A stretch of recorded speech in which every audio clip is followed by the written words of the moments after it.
हूं निखत परवीन खान और आप देख रहे हैं इंडिया परफेक्ट न्यूज़।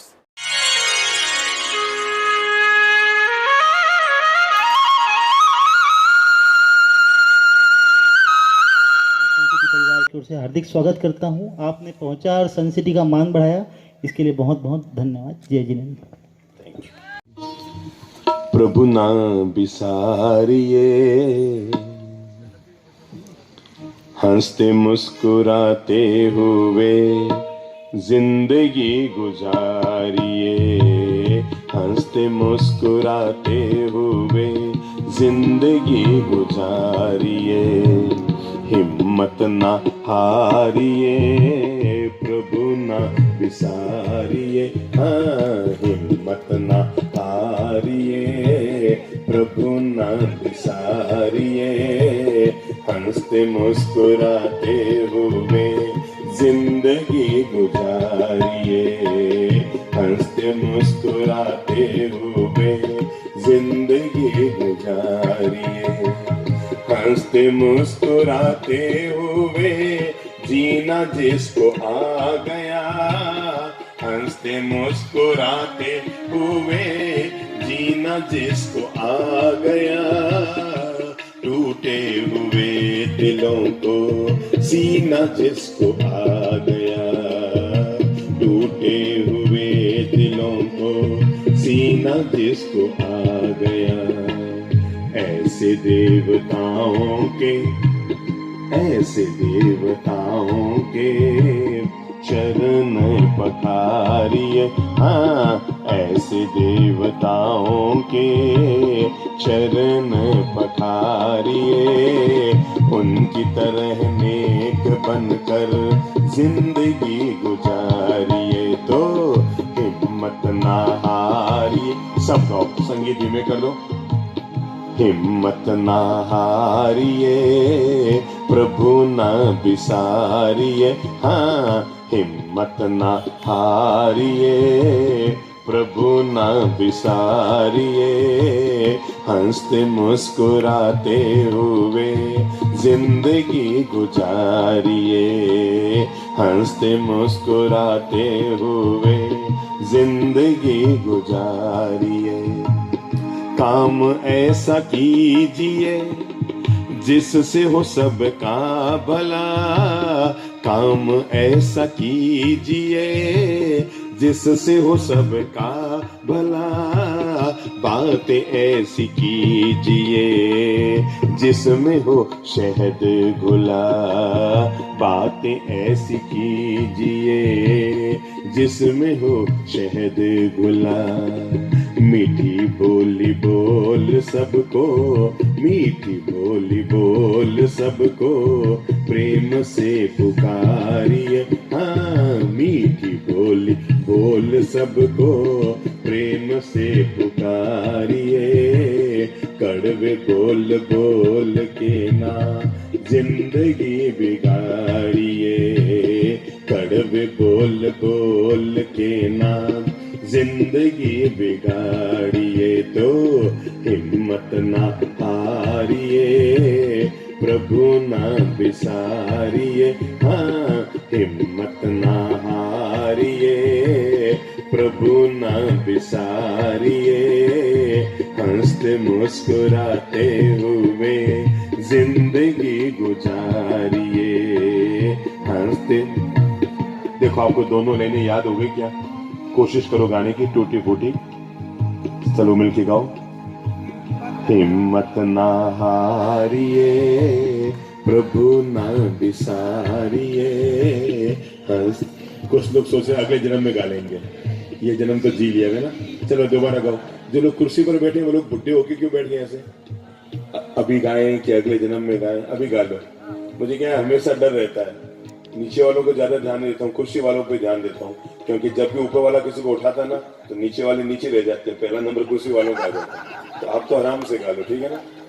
हिम्मत ना हारिए, प्रभु ना बिसारिए, हाँ हिम्मत ना हारिए, प्रभु नाम बिसारिए, हंसते मुस्कुराते हुए जिंदगी गुजारिए, हंसते मुस्कुराते हुए जिंदगी गुजारिए। मुश्किलों मुसीबतों का करना हो जो खात्मा, मुश्किलों मुसीबतों का करना हो जो खात्मा, हर समय कहते रहिए शुक्र है परमात्मा, हर समय कहते रहिए शुक्र है परमात्मा। गिले सिकवे करके अपना, गिले सिकवे करके हाल ना, जैसे प्रभु राखे वैसे जिंदगी गुजारिए, जैसे प्रभु राखे वैसे जिंदगी गुजारिए। तो हिम्मत ना, थोड़ा मुस्कुरा कर बोलो, हाँ हिम्मत ना,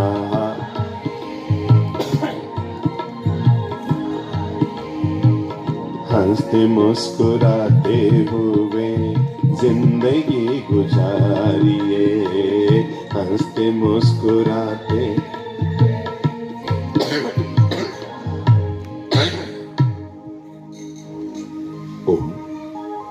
दुआएं और शुभकामनाएं हैं।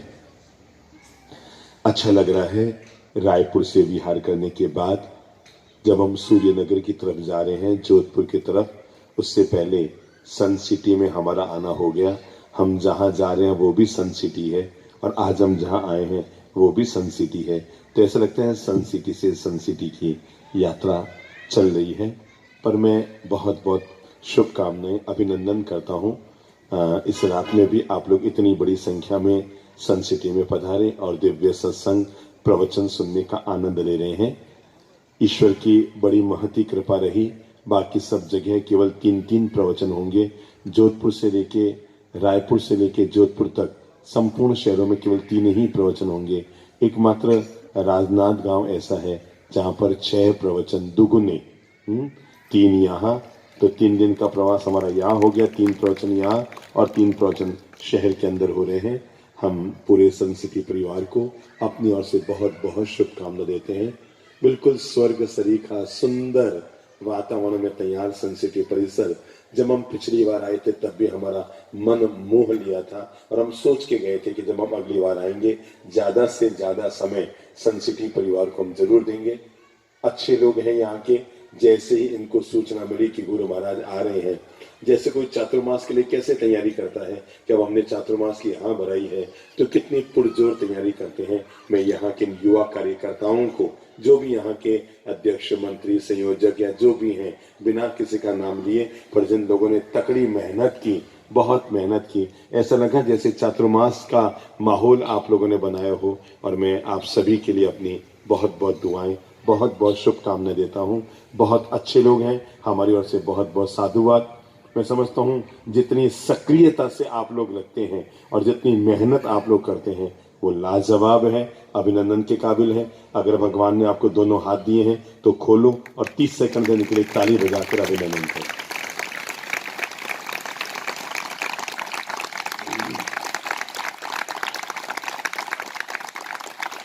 Thank you. आओ अब 1 घंटा तक कुछ जीवन निर्माण की अच्छी बातें सीखने की कोशिश करते हैं। हो सकता है आप में कई लोग हमें टीवी में सुनते होंगे, मोबाइल में देखते होंगे, यूट्यूब वगैरह में सुनते होंगे, पर जब प्रत्यक्ष में आए हैं तो प्रत्यक्ष में गुरु ज्ञान लेने का आनंद कुछ अलग होता है। देखो भाई, जिंदगी जीना इतना आसान नहीं होता। बोलो, जिंदगी जीना इतना आसान नहीं होता। बिना संघर्ष कोई महान नहीं होता। जिंदगी जीना इतना आसान नहीं होता और बिना संघर्ष कोई महान नहीं होता। जब तक न पड़े हथौड़े की चोट, कोई पत्थर भी भगवान नहीं होता। तो जिंदगी में मुसीबतों से जिंदगी का गुजरना ये जीवन की परीक्षा नहीं, ये जीवन की सच्चाई है। जीवन देना भगवान के हाथ में है, जीवन लेना भगवान के हाथ में है, पर जीवन को कैसे जीना ये किसके हाथ में? हमारे हाथ में है।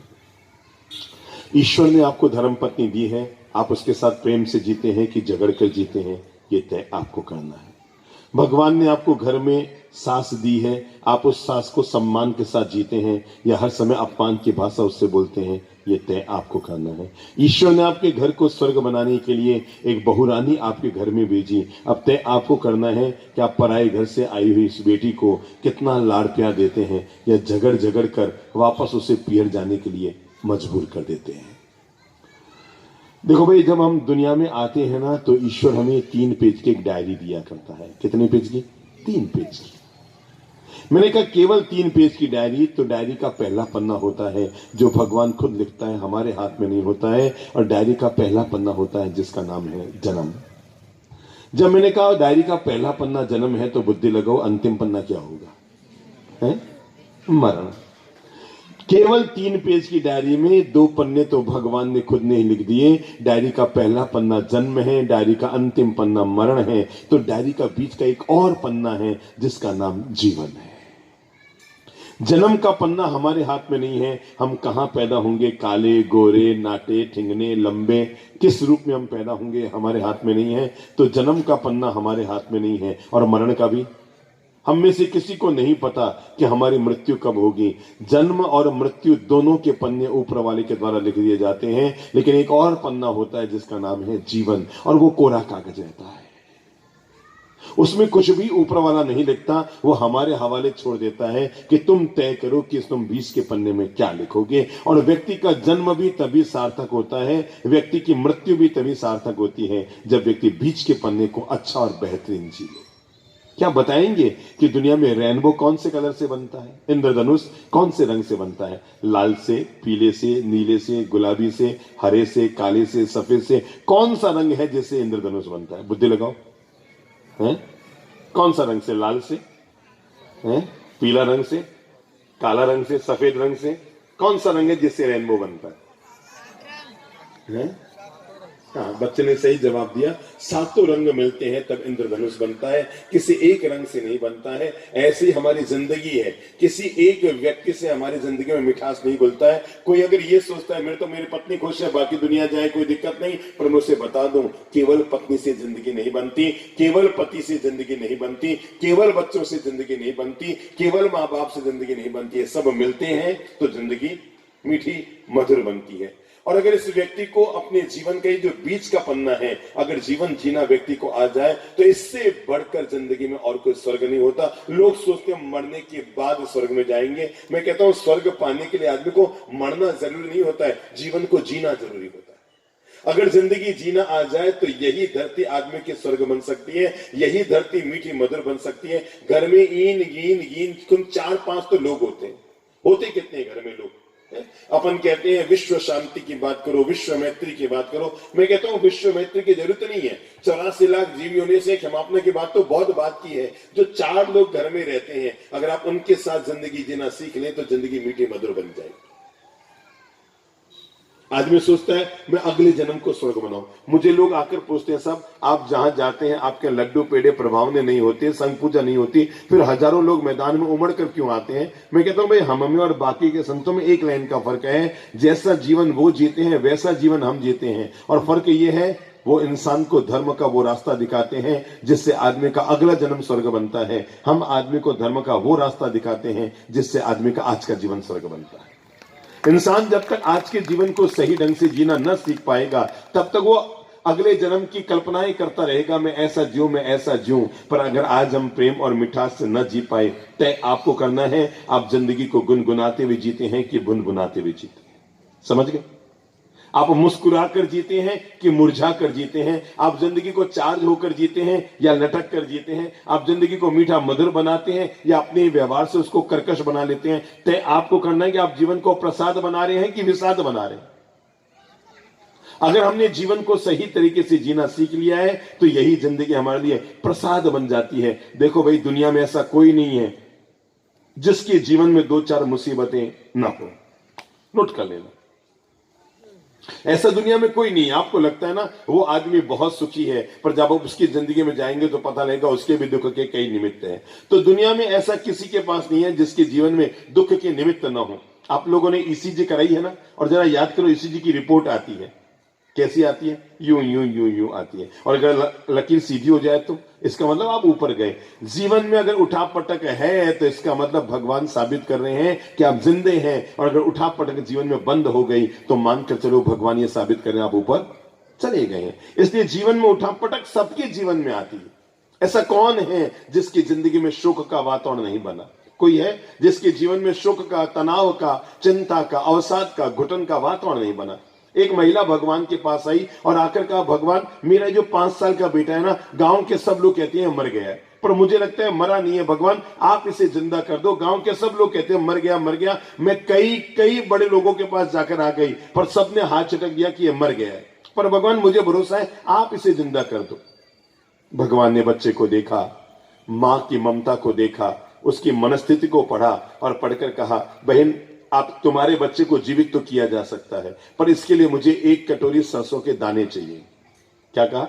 मुझे एक। भगवान मैं अब भी गई और 1 नहीं 10 कटोरी लेकर आ जाऊंगी। लेकिन जैसे महिला रवाना होने लगी कि भगवान ने कहा, बेटा एक बात का ध्यान रखना, 1 कटोरी सरसों तो लाने हैं, पर ऐसे घर से लेकर आने हैं जहां पर आज तक किसी की मृत्यु न हुई।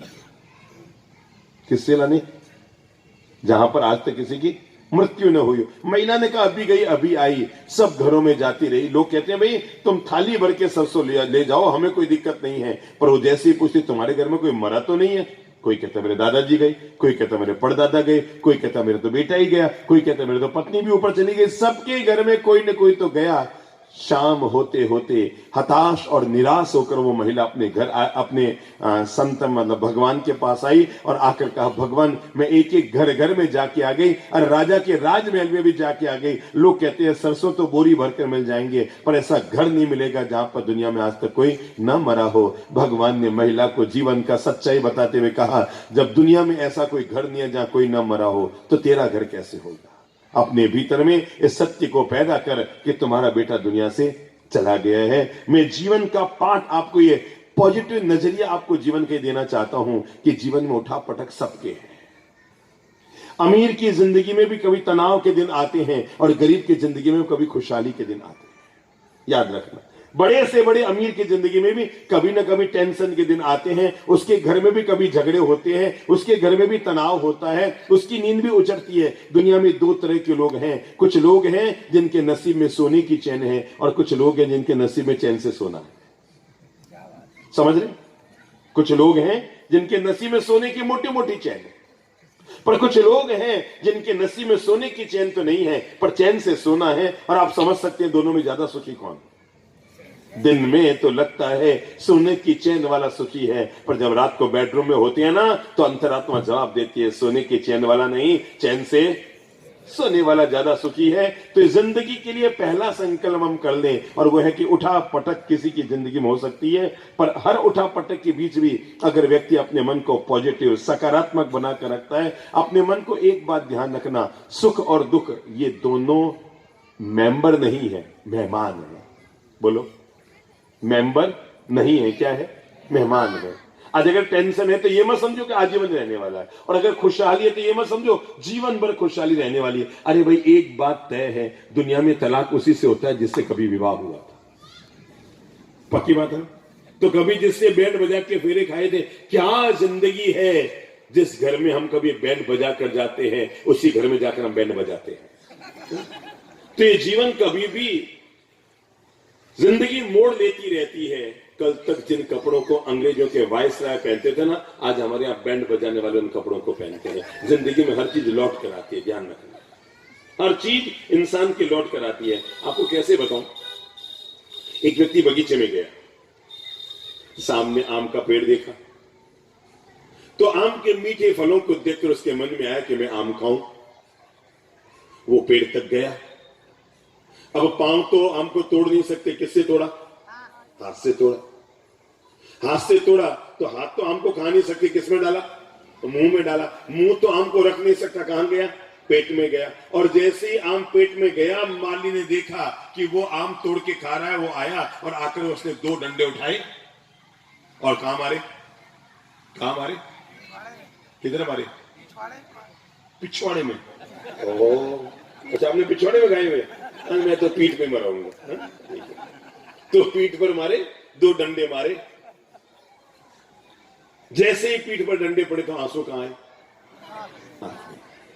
देखो जिंदगी कैसे लौट कर आती है। आम को देखा किसने? किसने? आंखों ने। और आंसू कहां है? आंखों में। जिंदगी का नियम है, हर चीज लौट कर आती है। अगर इंसान इस सत्य का बोध प्राप्त कर ले कि जीवन की हर चीज इंसान की लौट कर आती है, तो जीवन के 90% दुखों से वो बाहर निकल जाएगा।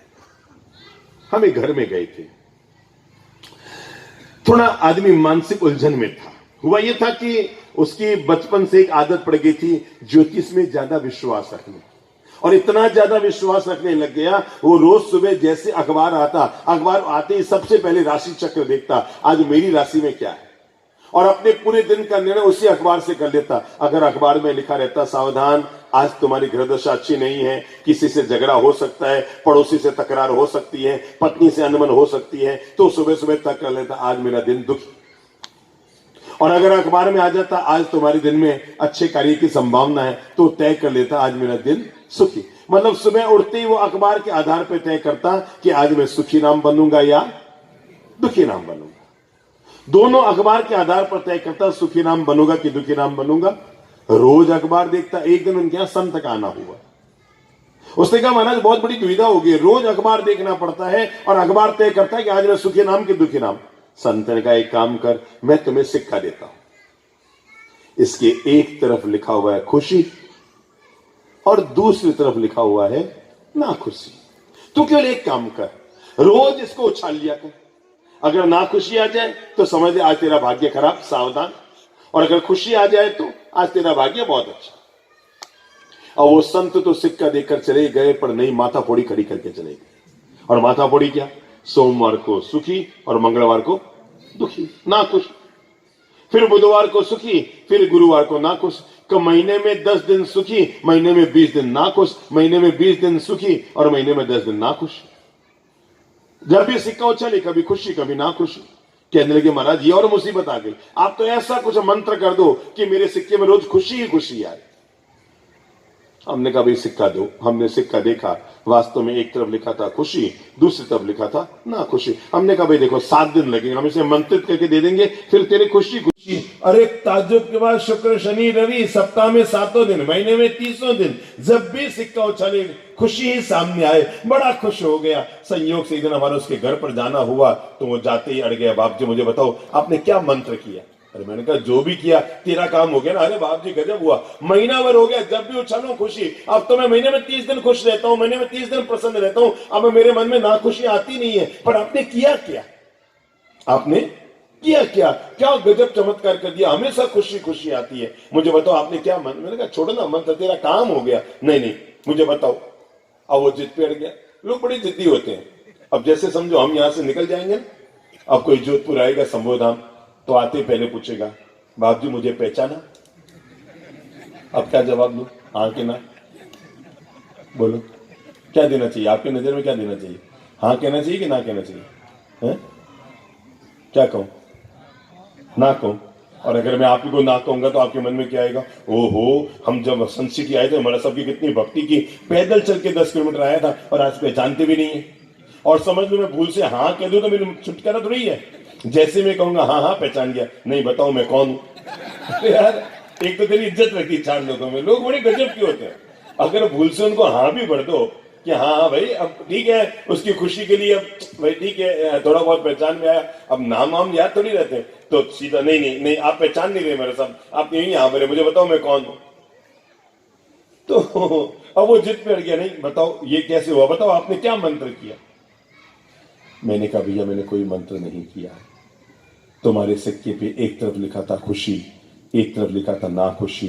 मेरे सामने एक ज्वेलर्स की दुकान थी, मैंने उसको बुलाया और बुलाकर मैंने कहा भाई तेरे यहाँ सोने चांदी का काम होता है ना, अपनी यहाँ मशीन एक लेना और नाक खुशी के नाक को तू मिटा कर गायब कर दे। मैंने कुछ नहीं किया, नाक खुशी जो ना था ना उसको हटा दिया। अब तो जब भी सिक्का उछालेगा तो बोलो बोलो बोलो बोलो खुशी ही खुशी नजर आएगी। उठाओ अपनी कैंची और जहां पर आपने जिंदगी में ना खुशी लिख रखा है ना, उस ना को, नेगेटिविटी को बाहर निकालो और आप जैसे ही ना को हटाएंगे, अब जब भी आप जीवन को देखेंगे खुशी खुशी खुशी खुशी खुशी नजर आएगी। क्यों? क्योंकि ईश्वर ने आपकी झोली को बहुत खुशियों से भरकर भेजा है, अच्छे दिन जीने के लिए दिए हैं आपको। कितनी सी तो जिंदगी मिली है, हमने इतनी ज्यादा माता फोड़ियां, इतनी ज्यादा सिरपच्चियां पाल रखी है, हर छोटी छोटी बातों में बहस कर लेते हैं, छोटी छोटी बातों में तनाव पाल लेते हैं।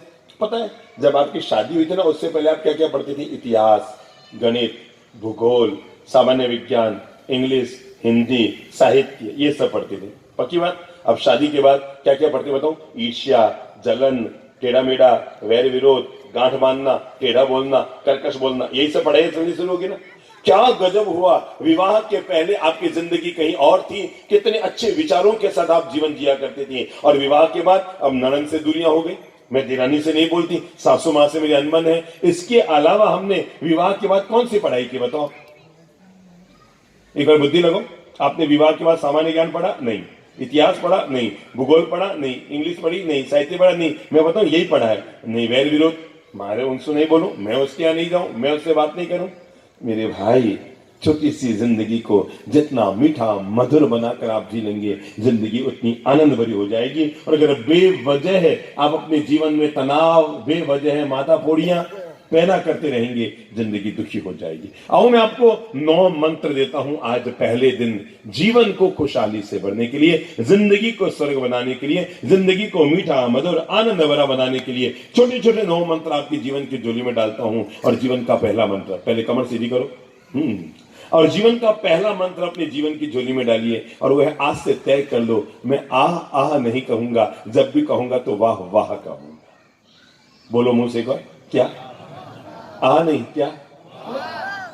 ये छोटा सा मंत्र आपके जीवन के हर सेकंड को खुशियों से भर सकता है। और वो है आनंद है भाई, आनंद, वाह भाई वाह, बहुत मजा आ गया। समझ लो आपको घर से बाहर निकलती कार की जरूरत थी और कार नहीं मिली, और आपको सिटी बस में बैठकर जाना पड़ रहा, और बेटा कार लेके निकल गया। अब माथे में तनाव मत लो, हर समय नहीं नहीं नहीं नहीं, अपने बस का भी वाह भाई वाह, कोई दिक्कत नहीं है। जो व्यक्ति जीवन में घटित होने वाली हर घटना को वाह कहकर आनंद ले लेता है, वो जीवन में कभी दुखी नहीं होता है। वाह भाई वाह, कोई दिक्कत नहीं है। जीवन की हर गतिविधि में जहां आप बैठे हैं वहां हर जगह एक शब्द अपने जीवन के लिए जोड़ लो, और वो क्या है? बोलो एक बार, बोलो तो जोर से बोलो तो, एक बार थोड़ा हिला के बोल दो खुद को, एक बार हाथ खड़ा करके वाह भाई वाह। भोजन करने बैठे, हमारी बहुत बुरी बुरी आदतें हैं। किसी का शादी ब्याह में गए,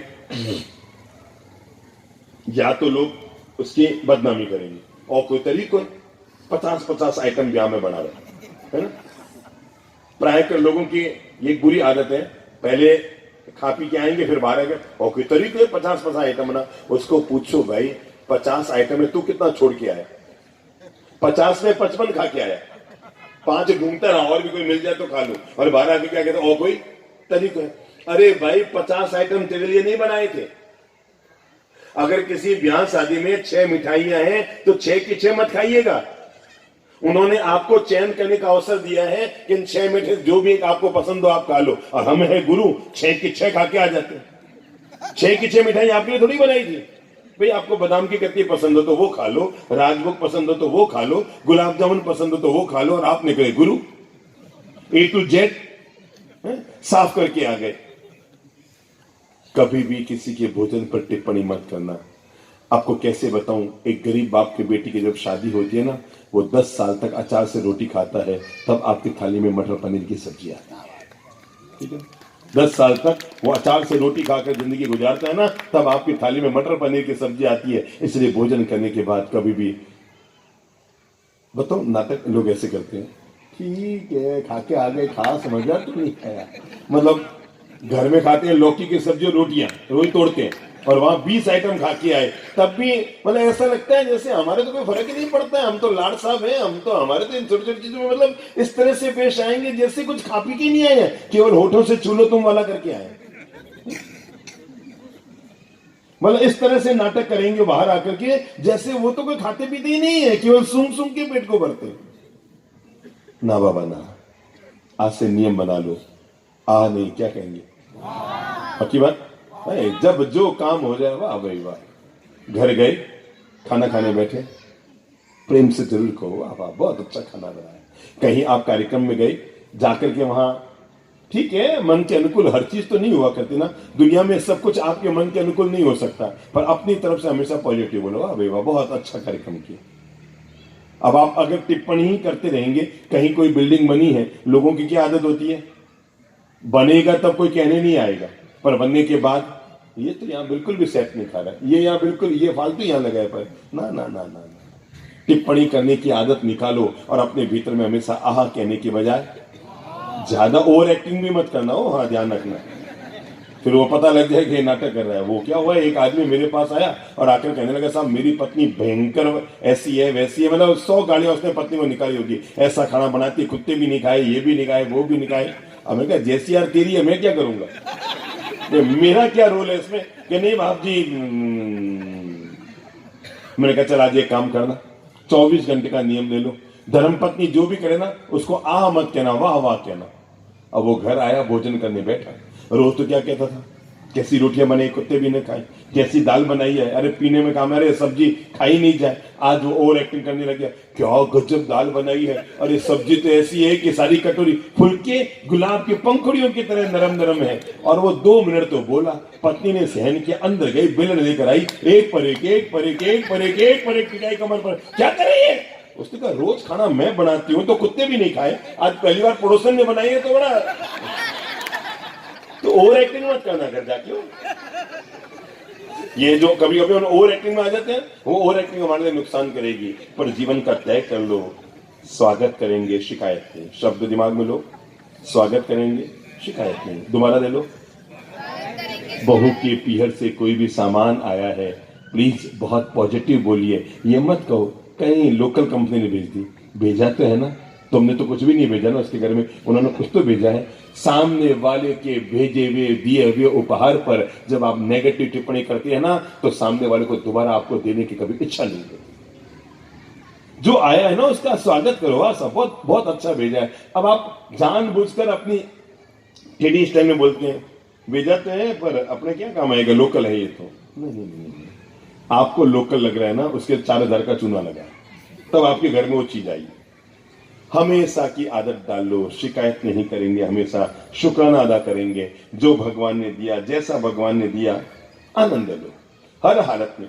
अब जैसे लोगों की क्या आदत होती है शिकायत करने की, समझो आप किसी घर पर मिलने के लिए गए, समझ लो आप किसी घर पर मिलने के लिए गए और अकेले चले गए, तो सामने वाला जाति आपको पहला प्रश्न क्या पूछेगा, बोलो भाई सब क्या पूछेगा, हाँ भाभी जी नहीं आई क्या, अब उसको पूछो तेरा भाभी जी से क्या काम है?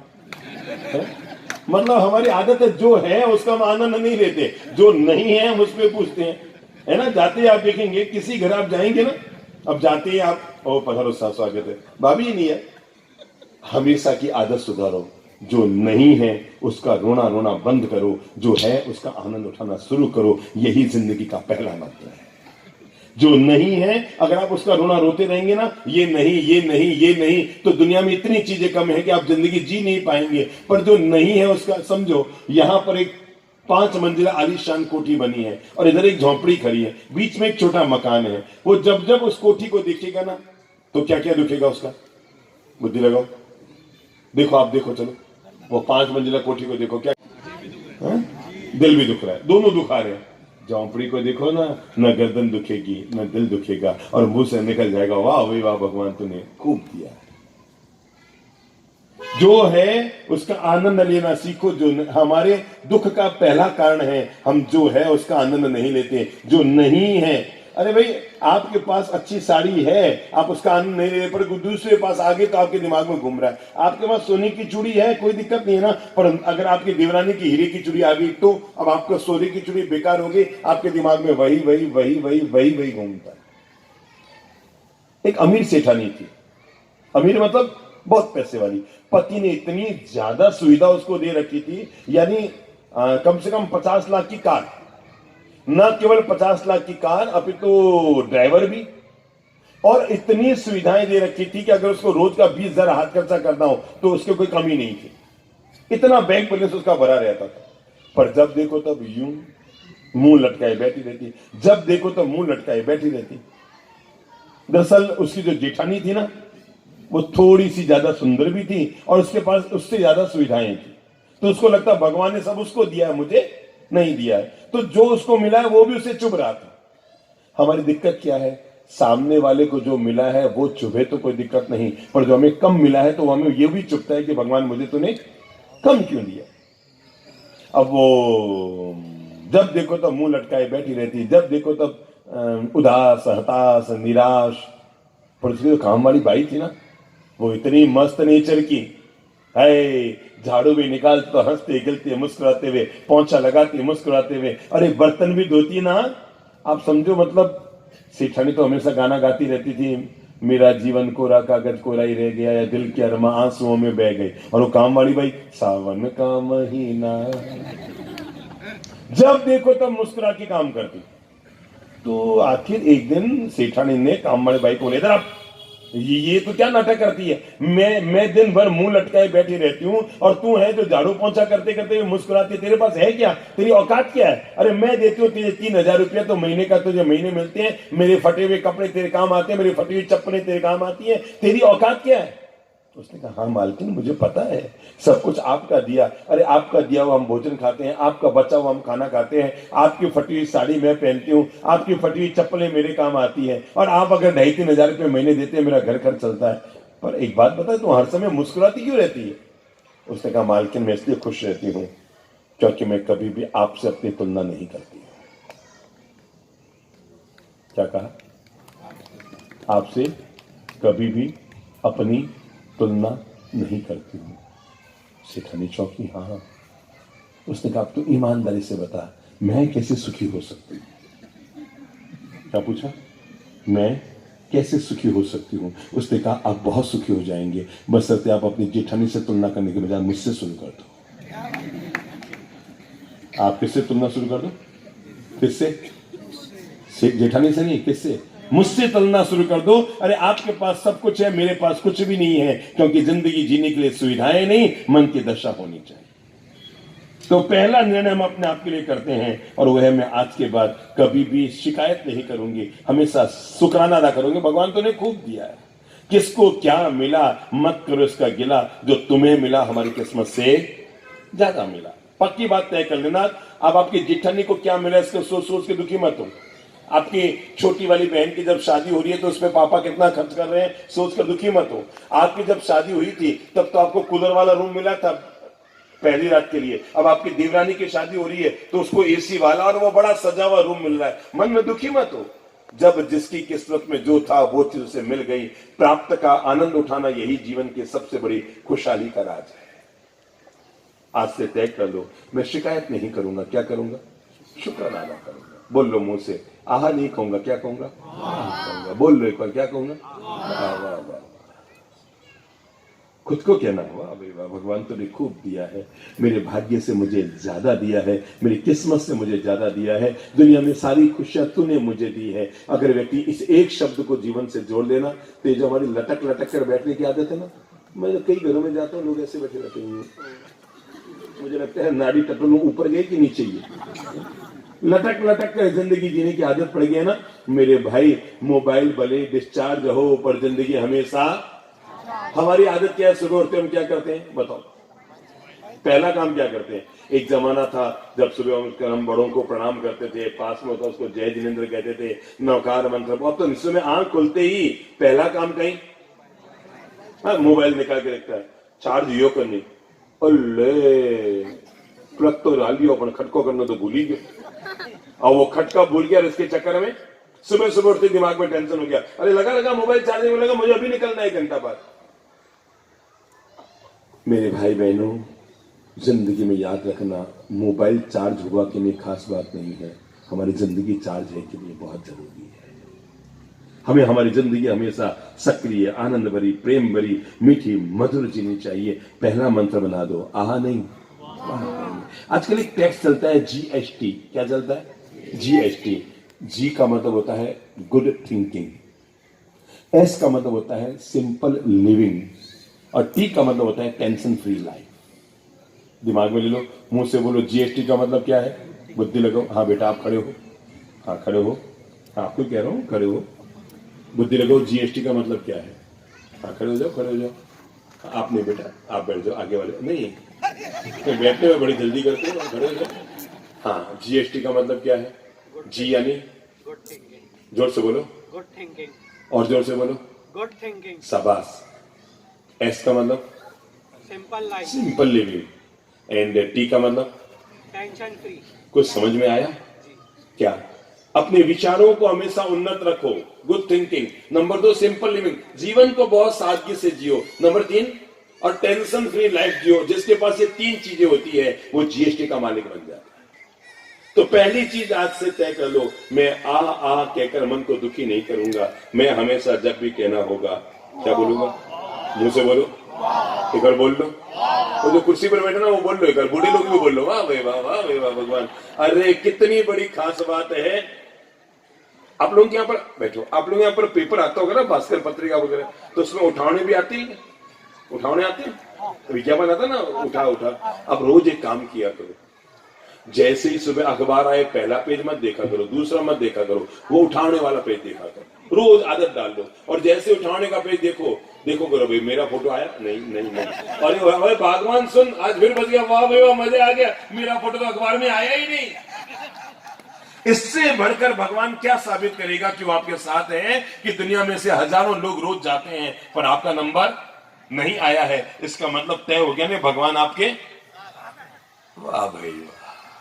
नंबर 2, अगर आप जिंदगी के लिए दूसरा मंत्र जोड़कर रखना चाहते हैं अपनी लाइफ के लिए, और वो ये है कि हर हालत में उदार मन के मालिक बनिए। आपके जीवन में आनंद और खुशियां बढ़ जाएगी, बशर्ते आप कौन सा दिल रखो? उदार दिल रखो। दूसरों को सुविधाएं देकर खुश हो, दूसरों को आनंद देकर खुश हो। एक बात याद रखना, दुखी आदमी तो सुखी हो सकता है पर दूसरों को दुख देने वाला कभी भी सुखी नहीं हो सकता।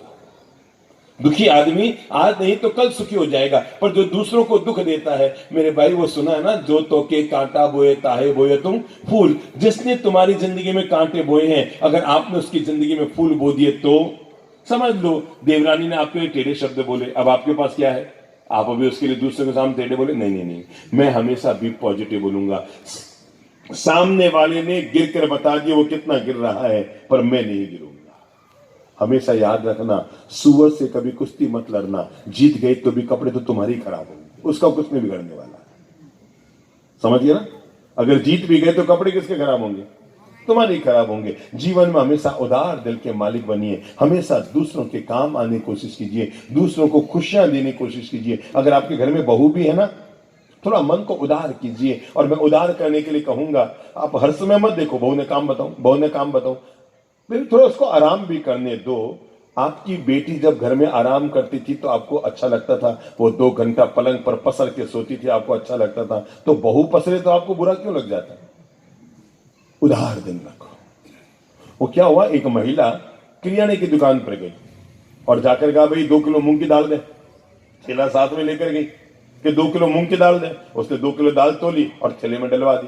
कहा 2 किलो तुअर की भी दे, तो उसने वो भी उसी में डला दी। उसने कहा क्या कर रही हो माता जी, मूंग की दाल तुअर की दाल एक साथ? नहीं नहीं नहीं नहीं, 2 किलो चना की दाल भी दे। तो उसने वो अब कहा 2 किलो गेहूं भी दे। वो दुकानदार चौंका कि इसका माथा खिसक गया है क्या? दाल भी एक ही थैले में, मूंग की दाल भी, चने की दाल भी, तूर की दाल भी, गेहूं भी। और बात तब ठनक गई जब उसने कहा 2 किलो चावल। तो उसने कहा किसमें? कि इसी थैली में डाल। उसने कहा माता जी कर कह रहे, नहीं नहीं इसी में डाल। तीनों बहुएं घर में खाली बैठी रहती है, घर ले जाके दूंगी सब चुकेगी ताकि दिन भर खाली बैठी रहती है। तो सबको मिला दे, उनको काम बताना है मुझे। तंग करके खुश मत हो, काम बताना है, इसलिए तू तीनों सबको एक साथ मिला दे। अब जब सारी दालें सामान ले लिया तो दुकानदार ने 680 रुपए का बिल बनाया। उसने कहा माता जी 680 रुपए दो। उसने कहा बेटा रुपये तो मेरे पास नहीं है, मैं तो उधार दूंगी, 2-4 महीने में चुका दूंगी। उसने कहा मैं तो उधार नहीं देता। उसने कहा तेरा सामान वापस ले। क्या कर सामान उसने कहा मेरे पास 3 बहुएं नहीं है चुगने वाली, जिनको चुन चुन के अलग कर दे मेरे पास। दूसरों को दुखी करके मन में सुखी मत हो, क्योंकि जिंदगी में दूसरों को दुख देने वाला कभी सुखी नहीं हो सकता। उदार दिल के मालिक बनो, अपने नजरिए को उदार बनाओ, अपनी मानसिकता उदार बनाओ, हमेशा दूसरों के काम आने की कोशिश करो। याद रखना, दूध का सार मलाई है तो जीवन का सार दूसरों की भलाई है। और जो व्यक्ति इस बात को स्वीकार कर लेता है कि दूसरों की भलाई करना, दूसरों का हित करना, दूसरों के मन को खुशियां देना। समझो आपके बहू के पीहर में उसका भाई आया है बाहर से, तो बहू क्या चाहेगी, मैं कहां जाऊं, बुद्धि लगाओ, पीहर जाऊं, मेरा भाई आ रहा है। संयोग की बात, उसी दौरान अचानक फोन आया, आपकी ननद भी घर पे आ रही है 10 दिन के लिए। तो मम्मी क्या चाहेगी, आप कहां रहो, बुद्धि लगाओ, बुद्धि लगाओ, सोच के बोलो। उधर पीहर में आपका भाई आ रहा है, इधर ससुराल में आपकी ननद आ रही है अपने ससुराल से, तो मम्मी क्या चाहेगी, आप कहां रहे, जोर से बोलो, ससुराल में। और आप क्या चाहेंगी, मैं माताओं से कहूंगा अपने दिल को बड़ा करके, और ये इंतजारी मत करना कि बहू कहे तो मैं उसको मना करूं, चला कर बहू से कह देना, बेटा मैंने सुना है पीर में तुम्हारा भाई आ रहा है ना, इधर की चिंता मत करना, अरे वो यहीं की तो बेटी है, हम दोनों मिलकर काम सलटा लेंगे। तो आराम से जाकर आजा। आप जैसे ही उदार दिल बनाएंगे, सामने वाले का दिल जीतने में सफल हो जाएंगे। हम लोग इंदौर में थे जिस समय कोरोना काल हुआ था, 70 दिन का देश में वो लगा था, लॉकडाउन लगा था। जब लॉकडाउन खुला तो एक महिला ने आकर मुझे बताया कि बाप जी पहली बार मुझे पता लगा कि मेरी सास कितनी महान हो सकती है। मैंने कहा मतलब क्या साहब, जब लॉकडाउन लग गया, अप्रैल भी आया, मई भी आया, तो मैंने मम्मी से कहा मम्मी 12 महीने हो गए थे मुझे पीहर गए, अब ये लॉकडाउन भी लग गया तो इस बार भी छुट्टियों में घर जाना, पीहर जाना तो होगा ही नहीं। तो मेरी सासू मां ने कहा बेटा तू पीहर में क्या करती है, मैं बताऊं, तू वहां पर जींस पहनती है ना, तू वहां पर ड्रेस पहनती है ना, तू वहां पर बैठ के खाती है ना, मम्मी सब लाड करती है ना, तू वहां पर 9-9 बजे तक बिस्तर पर सोई रहती है ना, चल 1.5 महीने के लिए अब तुझे मैं पीहर की सुविधा देती हूं, आज से साड़ी बंद, तू ड्रेस पहनने शुरू कर। सुनना बात को। उसने कहा कि साहब मेरी मम्मी ने सुबह उठते घर में घोषणा कर दी, आज से बहुरानी ससुराल में नहीं है, किचन में आना जाना तेरा बंद, तो अब दिन भर मस्ती मार, घूम फिर, घर में जो तेरी इच्छा हो सो कर, ड्रेस पहन, जीन्स पहन, जो पहनना हो सो पहन, तुम भले 10 बजे तक सो, कोई दिक्कत नहीं, जो जो सुख तुझे पीहर में मिलते हैं वो सारे सुख मैं यहां दूंगी और मैं 1.5 महीने में तेरी मां बन जाऊंगी। जब कोई सास इतना बड़ा दिल रखती है ना, तो उसके बहू कभी भी अपने सास से जुदा होना नहीं चाहती। एक गरीब घर की बेटी की शादी अमीर घर में हो गई, थोड़े दिखने में चेहरे मेरे वो मतलब थोड़ी सुंदर थी, तो गरीब घर से कहां चली गई, अमीर घर में चली गई। अब अमीर घर में उसकी शादी हो गई, पहली दिवाली आई, मारवाड़ में नियम है कि भाई पहली दिवाली पर बेटी के घर से मिठाई उसके ससुराल भेजी जाती है। कि आपके यहां भी आई होगी ना, दिवाली पर आई होगी, तो परंपरा भेजी जाती है। तो मां ने बेटी को फोन किया, बेटा तू तो अब अमीर घर में चली गई, हमारे पास तो अभी भी वही पुराना खटारा एक्टिवा है, अब तेरे पापा तू कहे तो 2-3-4 किलो मिठाई तो हम भेज सकते हैं, अब तू सोचे 51 किलो मिठाई की 101 किलो मिठाई बेटा हम तो भेज नहीं पाएंगे। उसने कहा मामा रहने दो ना, यहाँ तो वैसे ही बहुत पैसा पड़ा है, कोई पता ही नहीं लगता है, आप भेजो ही मत। कहा बेटा ऐसे अच्छा थोड़ी लगता है, कल समझ लो तुम्हारी मम्मी ने 4 लोगों में कहा कि पहली दिवाली इतनी सूखी गई कि उन्होंने 1 किलो शक्कर भी नहीं भेजी, बेटा नाक नीचे हो जाती है। तो उसने कहा मामा भेज दो, फिर कोई दिक्कत नहीं है। तो उसने कहा ठीक है बेटा हम 5 किलो मिठाई भेज रहे हैं बस। अगले दिन वो सास बड़ी तेज, उसने पूरे मोहल्ले में मतलब सन सिटी में सब घरों में कहला दिया मेरी बहू के पीहर से मिठाई आई है, सब लोग आना, सब लोग आना, सब लोग आना। अब शाम होते होते कोई 100 परिवार घर में आ गए, 100 महिलाएं घर में आ गई। बहू को लगा ये सास आज मेरी पूरी इज्जत उतार के रहेगी, और जब 100 घर की महिलाएं वहां आ गई तो सासू मां ने सबको बैठा कर कहा साहब मेरे बहू के पीहर से पहली बार दिवाली की मिठाई आई है, मैं आप सब लोगों को देना और खिलाना चाहती हूँ। सच्चाई ये है मेरी बहू की मां ने 101 किलो मिठाई भेजी है, तो मैंने सोचा मैं क्या करूंगी, मैं आधा किलो मिठाई आप सब लोगों को दे रही हूँ। और ये कहकर उसने आधा किलो मिठाई करने के बाद सब पूरे सन सिटी परिवार में बांट दिया। बहू को लगा यार ये मम्मी जी कर क्या रही है, मम्मी ने कहा 5 किलो मिठाई भेज रही हूं और ये कहती है 101 किलो मिठाई। जब सब लोग मिठाई लेकर चले गए तो अपनी सासू माँ के पास गई और जाकर कहा, मम्मी एक बात का मुझे जवाब दो, मेरी मम्मी ने मुझे कहा 5 किलो भेज रही है और आपने आज सबके बीच में कहा 101 किलो मिठाई। सासू माँ ने बहू को अपने गले लगा के कहा, बेटा जीवन भर याद रखना, जब तक कोई लड़की कंवारी होती है ना तब तक उसकी एक माँ होती है और जब शादी हो जाए तो उसकी 2 माँ हो जाती है। बेटा तेरी एक माँ ने 5 किलो मिठाई भेजी है, तेरी दूसरी माँ ने 95 किलो मिठाई भेजी है, बेटा तेरे पीहर से 100 किलो मिठाई आई है।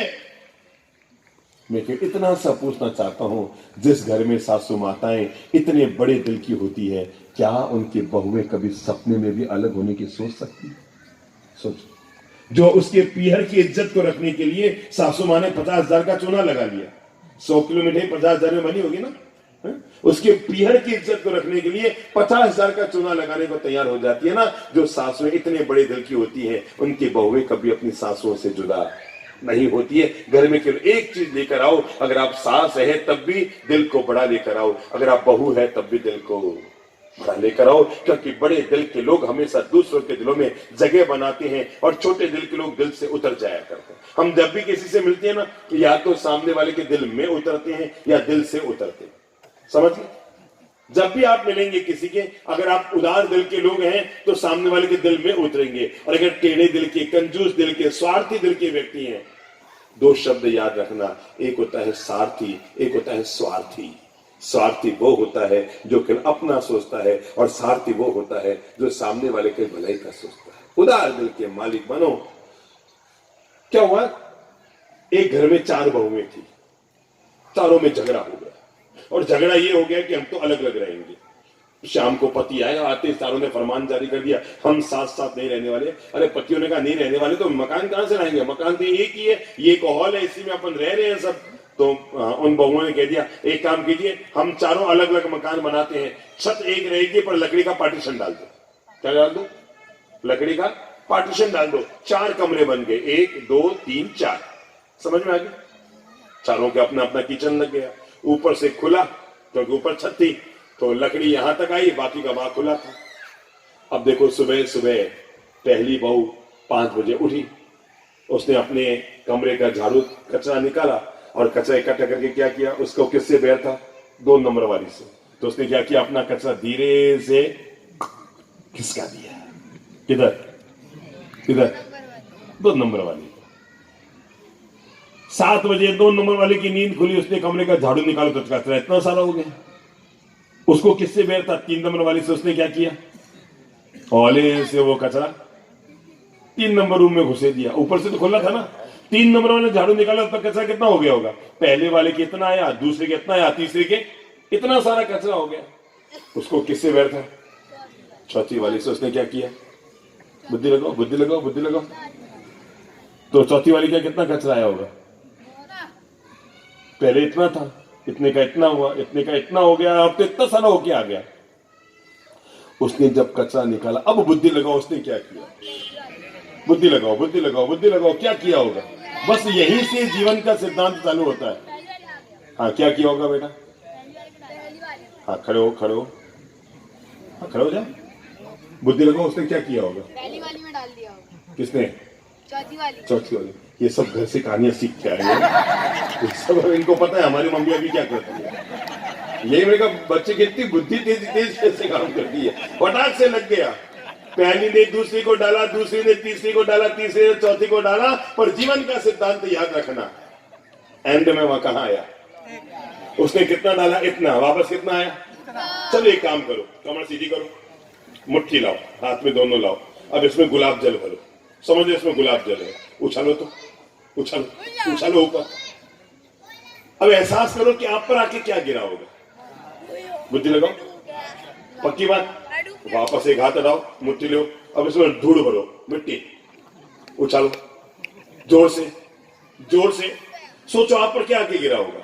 जिंदगी हमारे सामने ऐसे ही परिणाम देती है। जब हम दूसरों पर गुलाब जल उछालते हैं तो ईश्वर हमारी जिंदगी में भी खुशबू का गुलाब जल भरता है, पर हम जब दूसरों पर मिट्टी डालते हैं तो ईश्वर हम पर भी वापस मिट्टी डालता इसलिए जीवन का ये दूसरा फलसफा अपने आप के लिए जोड़ कर रखो, और वो है हमेशा उदार दिल के रहो। जैसा आप दूसरों को देते हैं वापस आपके साथ वही लौट कर आता है। इसलिए जो तो के काटा बोए ताहे बोए तुम फूल। सुना ना, अगर किसी ने तुम्हारी जिंदगी में कांटे बो दिए हैं, तुम वापस उसके जीवन में कांटे मत बोना, तुम वापस फूल बोना। क्योंकि याद रखना, तेरे फूल तो फूल रहेंगे पर उसके कांटे एक दिन त्रिशूल बन जाएंगे। दूसरा मंत्र, आज से मन बना लो। नंबर 1 क्या कहा मैंने? आ नहीं कहेंगे, क्या कहेंगे? पक्की बात? यहाँ के बच्चे थोड़े तेज हैं, बड़े तो बुढ़े होने लगे हैं पर बच्चे अभी भी चार्ज हैं, ठीक है। और वो है आ नहीं कहेंगे, क्या कहेंगे? वाह वाह, ठीक है ना, पक्की बात। अब कल से जब भोजन करने बैठो, स्कूल से आओ और आपके मनपसंद सब्जी ना हो, तब भी ये मत कहना मम्मी मुझे तो कुरकुरी भिंडी की सब्जी चाहिए। ना ना ना ना ना ना, जो है उसका आनंद लो। ईश्वर ने जो हमारी थाली में भेजा है वो प्रसाद है, और प्रसाद को विषाद नहीं मानते, उसे प्रसाद मानकर ही स्वीकार करो। जो हुआ नहीं उसका सोचना क्या, और जो हो गया उसका रोना क्या। जो बीत गया उसका रोना क्या, और जो हुआ नहीं उसका सोचना क्या। हर हालत में अपने मन को, मुझे नहीं याद मैंने पिछली बार आप लोगों को बताया था कि नहीं बताया था, हम मुंबई में थे। एक बहन हमारे पास आया करती थी, अच्छे संपन्न परिवार की थी, अच्छे खासे संपन्न परिवार की, मतलब वो महंगी वाली कार, ड्राइवर, और वो क्या नाम, वो 1.5 लाख का मोबाइल होता है ना बच्चों, आईफोन का बढ़िया वाला, कौन सा वाला?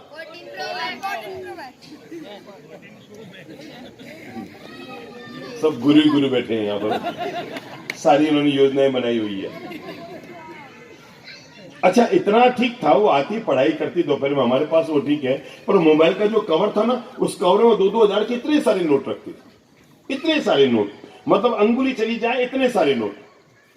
मुझे मन नहीं आता। एक बात बताओ, अमीर लोगों का आधा पैसा तो अपनी अमीरी बताने में खर्च हो जाता है कि हम अमीर हैं, ये बताने में उनका आधा पैसा चला जाता है।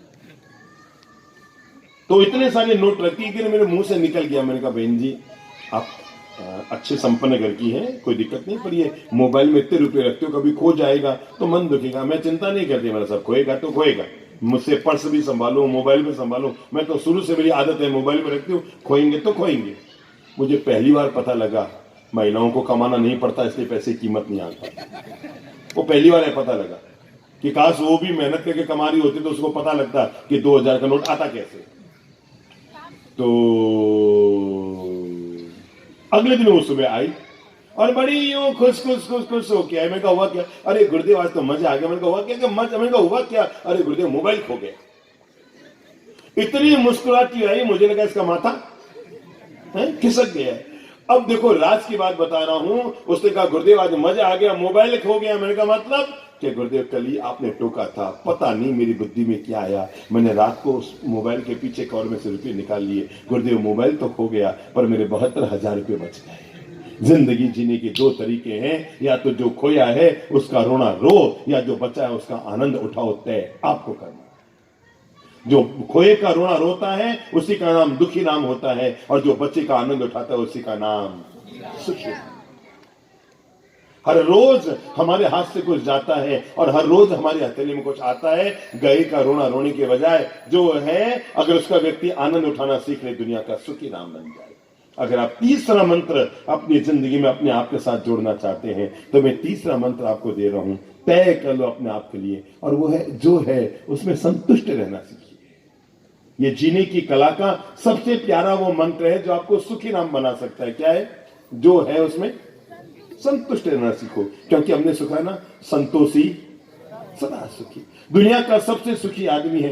क्या नहीं मिला है इसका रोना रोने के बजाय, जो है भगवान बहुत दिया है। मंदिर में जाओ ना तो भगवान को ये मत कहना भगवान तूने ये नहीं दिया, जो मिला है भगवान तूने खूब दिया है, कोई दिक्कत नहीं है। अरे खाने को रोटी है, पहनने को कपड़ा है, रहने को छत है। दुनिया में कैसे बताऊं आपसे, दुनिया में 90% लोग ऐसे हैं जो आपसे पीछे हैं, केवल 10% लोग हैं जो आपसे आगे हैं। अप्पू जी खड़े हुए तो जरा बताएंगे ये कौन सा गांव है? राजनाथ गांव। राजनाथ गांव की कुल आबादी कितनी है?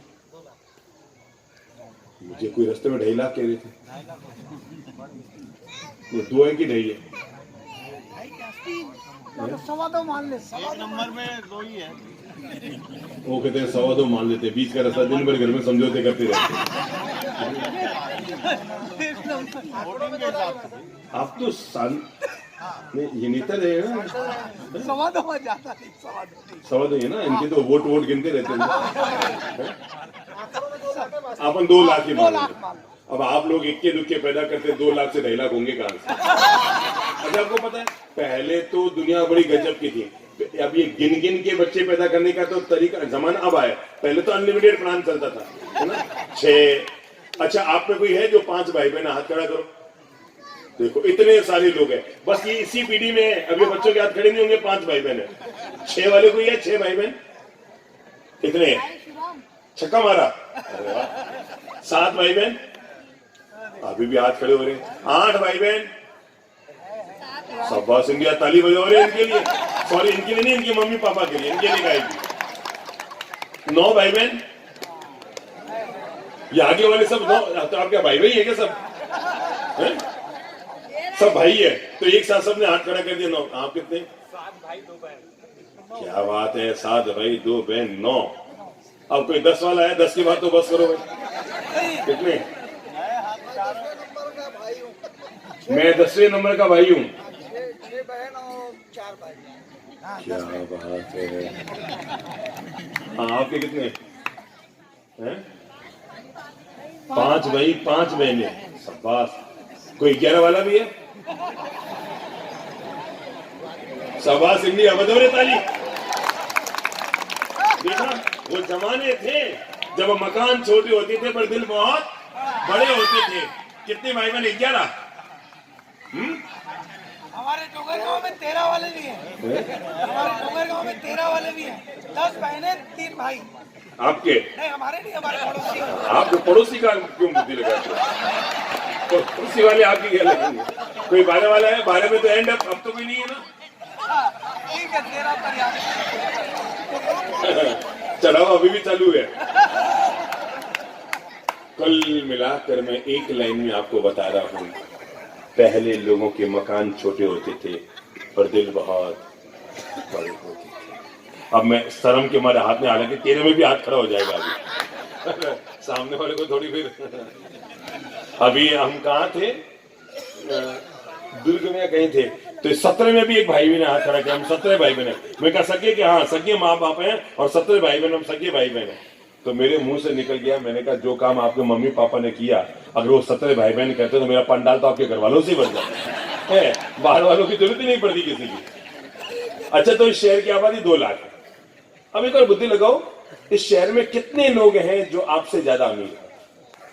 10, 20, 100, 200, 1000, 2000, 5000, लगभग अंदाजन। तो भी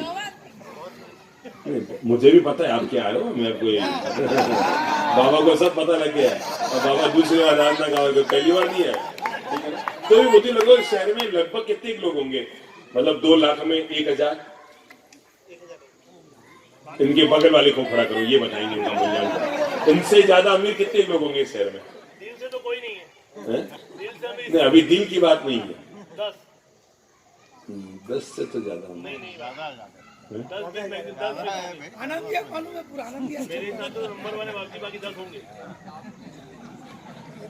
अपन खींच तान कर 100 मान लेते हैं, इससे ऊपर तो नहीं है। इतना तो मैं भी दावा कर दूंगा, इतना तो आपको का मुझे भी पता लग गया। हाँ भाई साहब, अब आपको एक खास बात बता रहा हूं। देखो भगवान कितना बड़ा मेहरबान है आप पर। केवल 100 लोग हैं जिससे आपको पीछे रखा है। 1,99,900 लोगों से आपको आगे रखा है। ये ईश्वर के आप पर मेहरबान है। कितने लोगों से पीछे रखा? केवल 100 लोगों से। कितने? 100 भी नहीं हो, 50 ही होंगे। बाबा को पता है ऐसे। केवल 50 लोगों से पीछे रखा है और 2 लाख लोगों से आगे रखा है। हाथ जोड़ो, भगवान को शुक्र अदा करो, भगवान तुम्हें खूब दिया। पक्की बात है ना? उसने हमें, समझ रहे भगवान आप में, उसने हमें 1000 लोगों से पीछे रखा है और 2 लाख लोगों से आगे रखा है।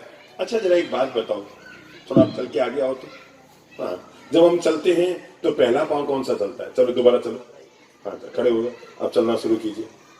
हाँ, पहला पाँव कौन सा चला? राइट।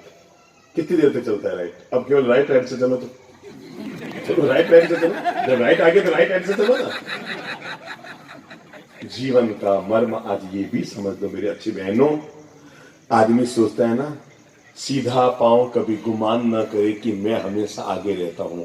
याद रखना, एक सेकंड बाद पीछे वाला आगे आएगा और आगे वाला पीछे जाएगा। ये जीवन की कहानी।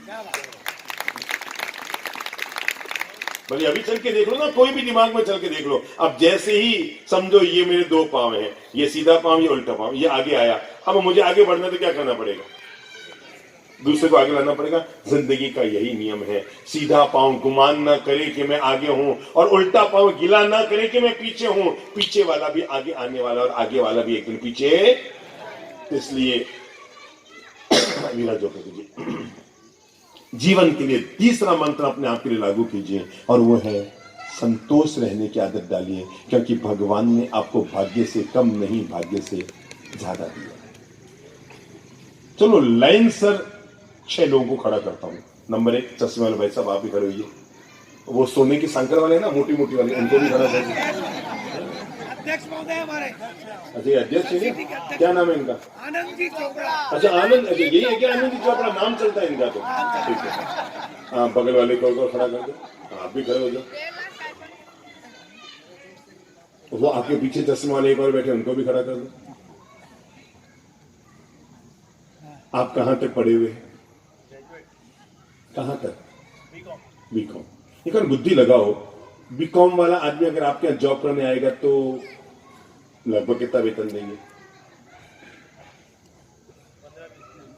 पक्की बात। आप कहां तक पढ़े हुए? ये मैं एम.कॉम एल.एल.बी किया हूं। M.Com LLB. समझो इतना पढ़ा हुआ कोई आदमी आपके आएगा तो आप उसको कितना महीने का देंगे? ज्यादा से ज्यादा 20,000। ज्यादा से ज्यादा 20,000। पता लग गया, हमारी पढ़ाई की औकात तो 20,000 से ऊपर की नहीं थी, पर आज अगर जाहो जलाली है ना, ये ईश्वर की कृपा का वरदान है। समझ गए ना? अगर कोई व्यक्ति ये सोचता है मैंने जो पाया अपनी योग्यताओं से पाया, तो हमारी योग्यताएं 20,000, 22,000, 25,000, 24,000, 30,000 के अंदर अंदर जाके सिमट जाएगी। लेकिन प्रभु को हमेशा शुक्राना अदा करो, भगवान तूने योग्यताओं से ज्यादा मुझे दिया है, क्योंकि मैं केवल एम.कॉम पास था और एम.कॉम वालों को 22,000 से ऊपर का वेतन नहीं मिलता, पर मैं रोज के लाखों रुपए कमा रहा हूं। ये पढ़ाई के बलबूते नहीं, ये पुण्याई के बलबूते। इसलिए जब भी सुबह अपने घर में पूजा गृह है ना, वहां जब भी आंख बंद करके प्रार्थना करो तो ये मत कहना भगवान क्या नहीं दिया, ये कहना भगवान तूने क्या क्या क्या नहीं दिया, सब कुछ दिया है। और जो विराजिए, जो व्यक्ति अपने जीवन में प्राप्त का आनंद उठाता है वो जीवन में कभी दुखी नहीं होता। तो अब चौथा मंत्र ले लो अपने आप के लिए, और वो है जो है प्राप्त वही है। तो बोलो जो है प्राप्त। और जो व्यक्ति अपने जीवन में इस मंत्र को जीता है वो कभी दुखी राम नहीं होता। जो है प्राप्त वही है। एक बार और बोलो, जो है प्राप्त वही है।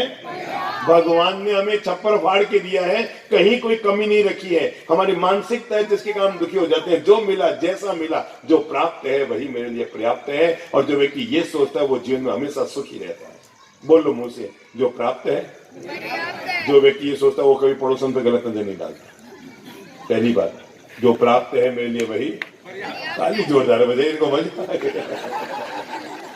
जैसे इनके मन की बात जैसी वो दूसरे को यूं कर रहा है। जीवन का मंत्र बना लो, जो प्राप्त है वो पर्याप्त है। भगवान ने जो दिया, जैसा दिया, हमारे भाग्य से हमें ज्यादा दिया है। इस मंत्र को जीने वाला इंसान कभी दुखी नहीं होता, क्योंकि भगवान हमारे साथ कभी भी अन्याय नहीं करता। एक दादाजी मंदिर से निकले बाहर, और बाहर निकलते ही बूढ़े थे, कोई 80 साल के। सामने से एक साइकिल आई, टकराए, गिर गए, और यहाँ खरोंच आ गई, थोड़ा खून भी आ गया, और खड़े होकर चलने लगे। आंदो है, देखिए कोई मैंने पटक दियो, ये वो अंट संट बोलने लगे। उसने कहा, दादाजी आप जो भी हैं, आप मंदिर से आए ना, ये 50 रुपये ले जाओ, मंदिर में चढ़ा दो, आज भगवान ने आपका बड़ा साथ दिया है। कहा काहे का साथ दिया? मुझे पटक। अरे आज आपका दिन बहुत अच्छा है। उसने कहा भाई साहब, मेरे और आपके टकराने के योग तो थे, रोज मैं ट्रक चलाता हूँ, आज पहली बार साइकिल चला। इसलिए ईश्वर हमारे साथ कभी अन्याय नहीं करता। हाँ, इसकी अगली लाइन अगर हम जीवन में जोड़ना चाहें तो जरूर वो जोड़ लो। और वो अपन सभी बोलते हैं ना, भगवान जो करता है सो बोल लेकर, भगवान जो करता है सो। अगर आप इस एक मंत्र को जीवन से जोड़ लें, हालांकि हर जगह तो ये बात लागू नहीं होगी, पर अगर आप इतना सा भी बोल लेना भगवान वही करता है जो जीवन में होना होता है, तो आप दुखी नहीं हो। समझ लो अब आपका बुढ़ापे का जीवन आ गया है, तय है, बच्चों से बहुत सारी उम्मीदें पल जाती हैं और बच्चे उन उम्मीदों पे खड़े नहीं उतरते हैं। आपका मन अशांत होता है, बेवजह मन को दुखी करते हैं, मैंने इनके लिए ये किया, मैंने इनके लिए ये किया, मैंने इनके लिए, ना बाबा ना, वो पार्ट खत्म हो गया। आपने उनके लिए क्या किया वो हिस्सा खत्म हो गया। जवानी में संतान का सुख सबको मिलता है, पर बुढ़ापे में संतान से सुख किस्मत वाले को मिलता है। जवानी में संतान का सुख सबको मिलता है, पर बुढ़ापे में संतान से सुख किसी किस्मत वाले को मिलता है। इसलिए मन को हताश निराश मत किया करो। भगवान तूने जो किया अच्छा, मंत्र याद रखो, जो मेरा है वो जाएगा नहीं। बोल लो, जो मेरा है, एक और बोल लो, जो मेरा है और जो चला गया वो मेरा था ही नहीं। जो व्यक्ति इस मंत्र को जीवन में जीता है, जो मेरा है वो जाएगा नहीं और जो चला गया, एक बार ऐसे नाटक है, कोई चीज होगी ना, ठीक है, चला गया। जो मेरा है वो जाएगा नहीं, जो चला गया वो मेरा था ही नहीं। जो व्यक्ति इस मंत्र को जीता है वो जीवन में कभी दुखी राम नहीं होता। जो मेरा है वो जाएगा, तय मान कर चलना। अगर आपका बेटा आपका होता तो बीवी को लेकर कभी जुदा नहीं होता। तय है, सायोगिक संबंध था, आया वापस चला गया। देखो भाई, बेटी भी शादी करके जाती है, अलग होती है, और बेटा भी शादी करके झगड़ के अलग होता है। बस फर्क ये रहता है, जब बेटी जाती है ना ससुराल, तो माता पिता के आंखों में आंसू होते हैं संतुष्टि के, और जब बेटा जुदा होकर जाता है तो माता पिता के आंखों में आंसू होते हैं बेवफाई के। मंत्र बना लो, भगवान जो करता है सो। मैंने तो अपने जीवन के इतना अखंड ये मंत्र बनाया हुआ है, कभी भी मन में तनाव नहीं होता। भगवान जो करता है सो अच्छा। बोल लो LML, बोलो दोबारा, बोलो LML, लोड मत लो। बोल लो मुंह से, क्या है LML, क्या है, लोड मत लो। मैंने कहीं एक शहर में कह दिया LML लोड मत लो, तो एक भाई साहब खड़े हुए कहा महिलाओं को LMD लोड मत दो। ये तो हमने क्या साहब, इनको LMD पढ़ाओ कि लोड मत दो, लो भी मत और सामने वाले को दो भी मत। LML, जब जब जिंदगी में मन के विपरीत माहौल हो, जब जब जिंदगी में तनाव टेंशन का माहौल हो, जब जब जिंदगी में अवसाद घुटन का माहौल हो, तब तब अपने आप को मोटिवेट करके प्रेरणा दीजिए, हे जोड़ा LML, लोड मत लो, क्योंकि जब जो होना है वो होता है, तेरे किए रुकता नहीं और तेरे किए होता नहीं। जब जो जिंदगी में होना है हो रहा है। अरे आदमी, हमारी आदत क्या हो गई है, रात को 2 बजे नींद खुले ना, वापस नींद नहीं आती है, और वही लोड चलता रहता है। यूं क्यों बोलती है, मेरे साथ ऐसा क्यों हो गया, उसका चेक जाना रह गया, उसका वो न रह गया। अरे बीत गई सो बात गई, तकदीर का सिकवा कौन करे, जो तीर कमा से निकल गया उस तीर का पीछा ठीक है, हो गया। हर हर हालत में जिंदगी में याद रखना, ईश्वर हमारे साथ है।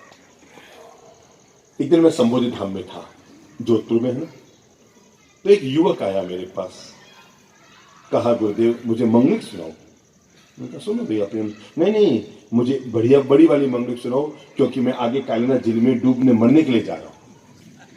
हमारे माथा में खा चाहिए, मैं क्यों मरे न जा रहे हो, मने मार रहे हो फोकट में, मुझे सीधा यही कहा मैं मरने जा रहा हूँ। और मैंने कहा हुआ क्या, नहीं बस हो गया, मेरा भाग्य खराब, मेरा नसीब खराब, मेरी किस्मत खराब, भगवान मुझसे नाराज, गुरुदेव मैं CA फाइनल में 3 बार फेल हो गया। अब मुझे लग गया कि भगवान मुझसे नाराज है और मैं तो कुएं में कूद के, मैं तो कालीना झील में कूद के मर जाऊंगा। मैंने उसको कहा, मैं एक काम कर, पहले भोजनशाला में जा, नाश्ता करके आ जा, मरना है भूखा क्यों मरता है, पहले नाश्ता वास्ता कर ले, मर भले ही, पर भूखा मरने क्यों जा रहा है भाई। वो क्या होता है, किसी भी आदमी का बहुत तेज गुस्सा और ये हो ना, उसको कुछ मत करो, पहले उसको पेट भर के खाना खिला दो, तो आधा टेम्परेचर यही डाउन हो जाएगा। वो भूखा होता है तो माथा और उसका जरा झुंझला जाता है, मुझे मालूम रहता है, तो मैं कभी कोई आता है उसको कहता हूँ पहले अंदर जा, खाना खा के आ जा। वो अंदर गया, भोजन करके आया, थोड़ा सा उसका दिमाग शांत हुआ। मैंने कहा बोल क्या करना, कि नहीं गुरुदेव मेरा भाग्य खराब है, ये है वो है, मैं CA में 3 बार अटक गया, मैं मर रहा हूँ। मैंने कहा एक बात बता, तू मरेगा? कि हाँ।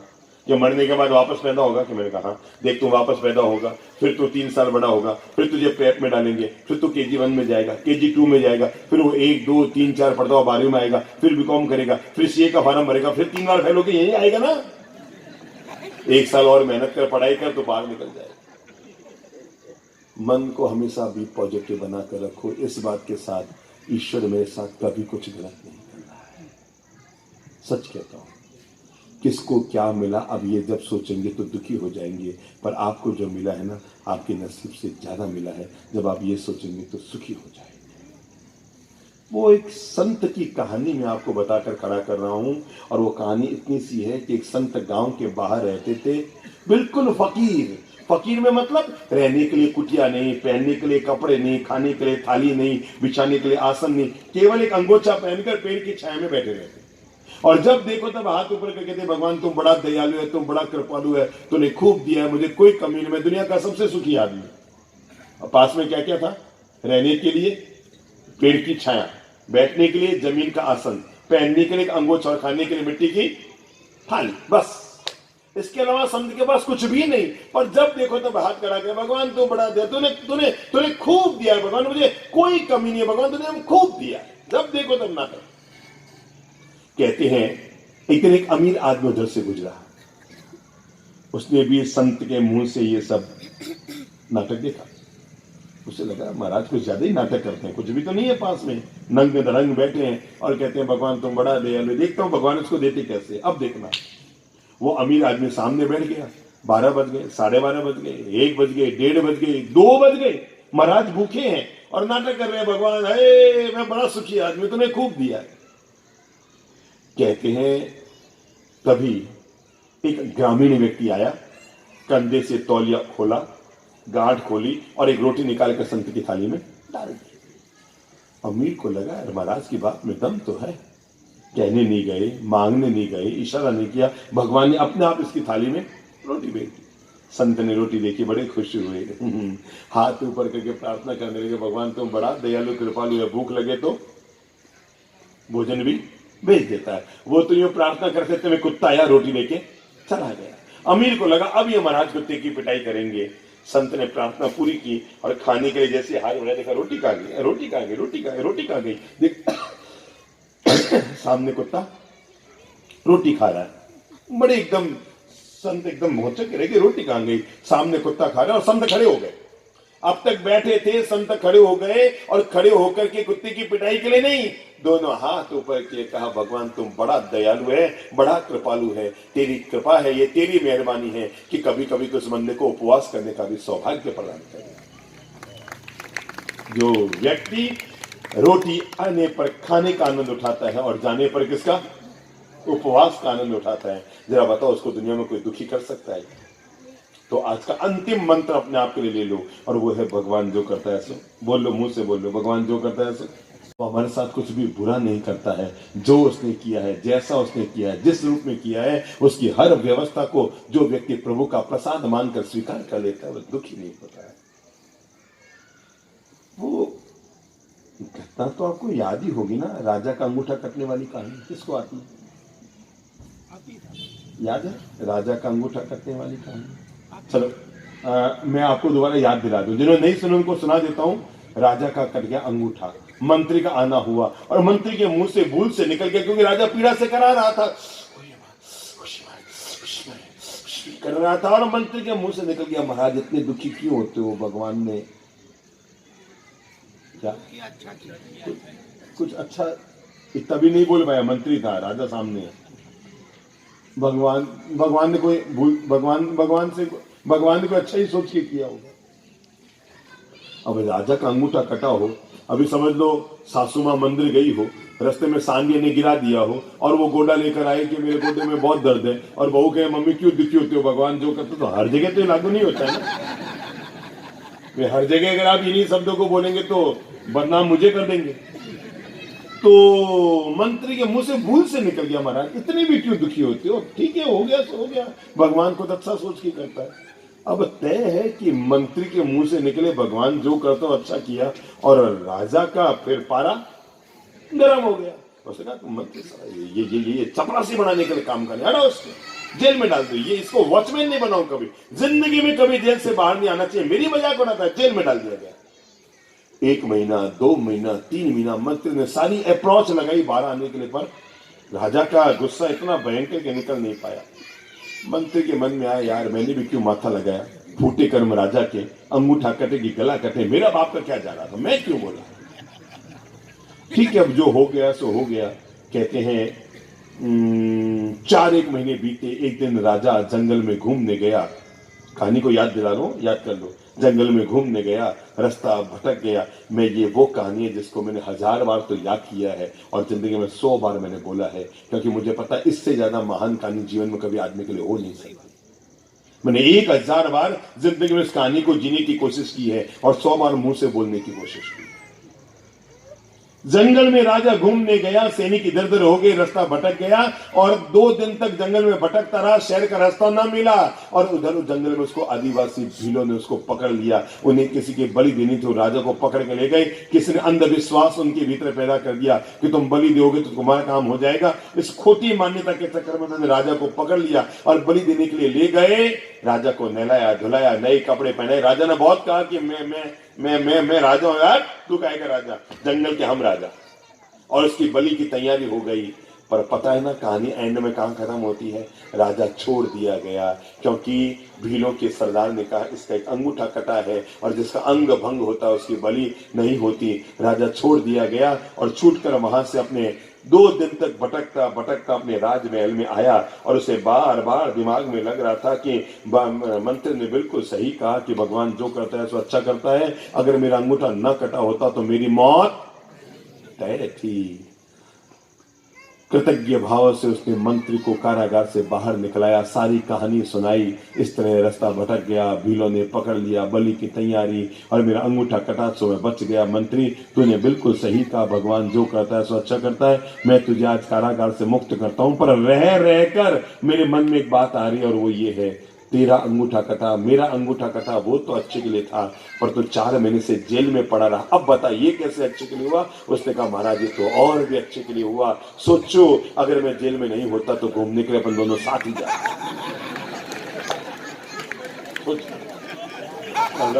सोचो सोचो सोचो सोचो, हर आदमी सोचे, मैं भी सोचूं और आप भी सोचे। मैंने कहा ना इस एक कहानी ने मुझे जीवन में 1000 मोड़ पर जीवन का मार्ग दिखाया है। और तब मंत्री ने कहा महाराज अगर सोचो मैं जेल में ना होता, अपन दोनों ही रास्ते में भटकते, दोनों ही जंगल में घूमते, दोनों को ही भीड़ पकड़ कर लेकर जाते। महाराज आपका अंगूठा कटा था सो आप तो बच जाते और बलि का बकरा।